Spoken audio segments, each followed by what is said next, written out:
Hello everyone, তোমার Gmail ID অন্য কেউ হ্যাক করছে কিনা বা অন্য কেউ চালাচ্ছে কিনা সেটা তুমি কিভাবে বুঝবা সেটাই দেখাবো আজকের ভিডিওতে। তোমরা কিভাবে দেখবা তোমাদের জিমেল অ্যাকাউন্ট অন্য কেউ চালাচ্ছে কিনা, বা সে চালালেও তোমরা কিভাবে তার ফোনটা হাতে না নিয়ে তো লগ আউট করবে তার ফোন থেকে, সেটাই দেখাবো আজকের ভিডিওতে। তো ভিডিওটি একটু স্কিপ করবা না।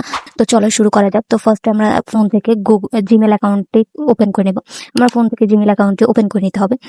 ওপেন করে নেওয়ার পর আমরা এখানে জিমেলের লোগোর উপর ক্লিক করব। জিমেলের লোগোর উপর আমাদেরকে ক্লিক করে দিতে হবে। তো তোমরা যে জিমেলটিতে দেখতে চাও, ধরো যে আমি এই জিমেলটিতে দেখতে চাই যে এটা অন্য কেউ ইউজ করছে কিনা, সেই জিমেলটি আগে লগ ইন করে নেবে। তারপরে এখানে এই যে প্রোফাইল আইকনে এসে তারপরে এখানে ম্যানেজ ইউর গুগল অ্যাকাউন্ট, এটার মধ্যে ক্লিক করে দিবে। এটার মধ্যে ক্লিক করে দেওয়ার পর একটু নিচের দিকে স্ক্রল করলে একটা অপশন দেখতে পারবে সিকিউরিটি সাইনিং, এটার মধ্যে ক্লিক করে দিবা। ক্লিক করে দেওয়ার পর একটু নিচের দিকে স্ক্রল করতে হবে, একদম নিচের দিকে, নিচের দিকে স্ক্রল করার পরে এখানে 3 এই যে অ্যান্ড্রয়েড ফোন, এটার মধ্যে ক্লিক করে দিবা। ক্লিক করে দেওয়ার পরে এখানের মধ্যে তোমরা দেখতে পাবা তোমাদের ডিভাইসটি কে কে ইউজ করতেছে, কোন কোন ডিভাইস থেকে ইউজ করতেছে। তোমরা দেখতে পাচ্ছ এটা কিন্তু আমার ডিভাইস না, এই যে এটা কিন্তু আমার ডিভাইস না, মানে আমারই ফোন, কিন্তু আরেকটা ফোনের মধ্যে এই জিমেলটি লগইন আছে।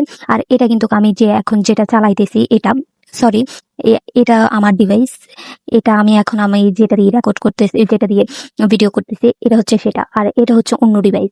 তো যদি এখানে তোমার ফোনের নাম ছাড়া অন্য ডিভাইস দেখতে পাও, তখন এটা তার ফোন হাতে না নিয়ে কিভাবে লগ আউট করবা। লগ আউট করার জন্য তোমরা এই যে এই তীরের মধ্যে ক্লিক করবা। ক্লিক করার পর আমি এটা লগ আউট করবো না, আমি এটা লগ আউট করবো। এখানের মধ্যে তীর আইকনের মধ্যে ক্লিক করে দিবা। ওয়েট করো, তীর আইকনের মধ্যে ক্লিক করে দিবা।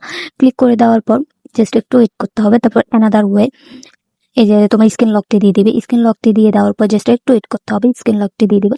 স্ক্রিন লকটি দিয়ে দেওয়ার পর এখানের মধ্যে সাইন আউট, এই যে সাইন আউট নামে একটা অপশন দেখতে পাচ্ছ, এই সাইন আউটের মধ্যে ক্লিক করে দিবা। ক্লিক করে দেওয়ার পর এখানে সাইন আউটের মধ্যে ক্লিক করে দিবা। ক্লিক করে দিলে কিন্তু এই ফোন থেকে তোমার জিমেলটা, তার ফোন থেকে, যার ফোনে তোমার জিমেলটি লগ ইন আছে, তার ফোন থেকে তোমার জিমেলটি লগ আউট হয়ে যাবে। তো এভাবে তার ফোনটা হাতে না নিয়ে তোমরা লগ আউট করে নিতে পারবে।